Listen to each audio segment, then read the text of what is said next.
3 నెలల నుంచి కొట్టి తీయట్లేదండి నేను అసలు సరిగా. మరి వాళ్ళు సరుకులు తీసుకొచ్చాను విజయవాడ వెళ్ళి. ఇదండి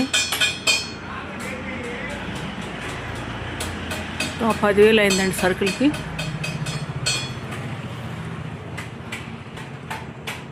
ఇదండి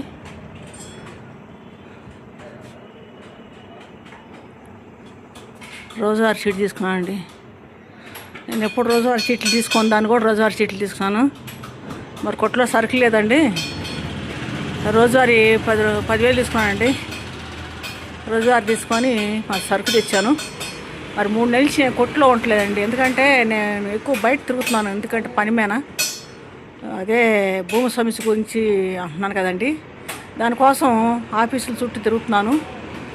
చంద్రబాబు ఆఫీస్ కాడికి, మరి ఎంఆర్ ఆఫీస్ కాడికి ఇలాగా వెళ్తున్నానండి.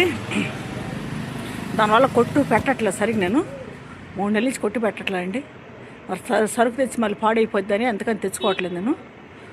మరి ఇప్పుడు తెచ్చారండి. ఇవాళ ఉదయం తీసుకొని ఒక 10,000 రోజువారీ తీసుకున్నానండి. రోజువారీ తీసుకొని తెచ్చానండి. ఈ లేస్ ప్యాకెట్లో 10 ప్యాకెట్లు లెక్కేసిందండి ఆ పాప, కొట్టులో పాప. 10 ప్యాకెట్లో ఒక దండ పోయిందండి. ఒక దండ వేయాలి వాళ్ళు, వేయకుండా మరి 10 లెక్కేశారు వాళ్ళు. ఇక్కడికి వచ్చి చూస్తే 9 వచ్చింది. చూడండి అక్కడ 6 వేసాను, ఇటు 3 వేసానండి. 10 దండలు లెక్కేసాం అక్కడ మేము. మరి నాకు వేసిన దగ్గర మళ్ళీ వేరే వాళ్ళు వేసుకున్నారు. అక్కడ 2-3 వేసారు అక్కడ. మరి వాళ్ళు కలిసిపోయినా తెలీదు. మరి ఆ కొట్టులో పాప నాకు సంచిలో కట్టేసింది వీటిని. నేను 10 లెక్కేపించి చేసానాడా. మరి కట్టినాక తేడా వచ్చింది. ఇంటికి వచ్చి కొట్టుకాడికి వచ్చి చూసుకుంటే ఒక దండ తగ్గిపోయిందండి. ఇదిగోండి వాళ్ళు తెచ్చారండి సరుకు.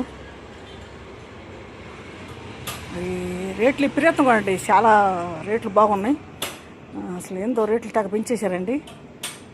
అసలు రేట్లు కూడా ఎక్కువ పెంచేశారండి. అసలు సీట్లు అమ్మలేకపోతున్నాం. మరి అసలు కంపెనీలు ఆపేస్తే పోయిద్ది. అసలు తాక్కువ అంటారు, అమ్మకం అంటారు. కంపెనీలు ఆపాలండి అసలు. మరి చాలామంది క్యాన్సర్ వచ్చి చనిపోతున్నారు. గుట్టకాలు తినేవాళ్ళు సరే, సీట్లు తాగేవాళ్ళు సరే, ఇలాగా